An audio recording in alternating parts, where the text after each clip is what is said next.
ತಂದೆಯ ಹೆಗಲೇರಿ ಕುಳಿತುಕೊಂಡು ಓಡಾಡುತ್ತಿದ್ದರೆ ಆ ಹೆಣ್ಣು ಮಗುವಿನ ಮನ ಇಡೀ ವಿಶ್ವವನ್ನೇ ತಾನು ಗೆದ್ದು ನಿಂತಿರುವೆ ಎಂಬಂತೆ ಸಂಭ್ರಮಿಸುತ್ತದೆ.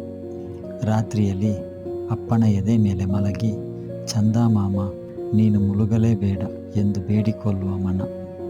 ಮುಂಜಾನೆಯಲ್ಲಿ ಶಾಲೆಗೆ ತಯಾರು ಮಾಡುವಾಗ ಇನ್ನೊಂದು ಜನ್ಮ ಇವರ ಮಗಳಾಗಿ ಜನಿಸುವ ಭಾಗ್ಯ ಎನಗೊಲಿಸು ಎಂದು ಬೇಡಿಕೊಳ್ಳುತ್ತದೆ.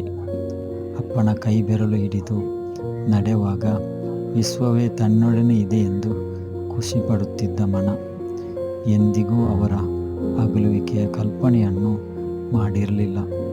ಯಾವ ಜನ್ಮದಲ್ಲಿ ಏನು ಪಾಪ ಮಾಡಿದ್ದೇನೋ ನಾನರಿಯೆ.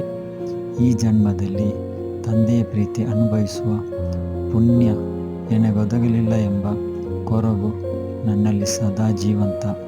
ತಂದೆಯಿಲ್ಲದ ತಬ್ಬಲಿನ ಭಗವಂತನಲ್ಲಿ ಬೇಡುವುದು ಒಂದೇ, ಕಿತ್ತುಕೊಳ್ಳುವುದಾದರೆ ಯಾವುದನ್ನು ಕೊಡಬೇಡ.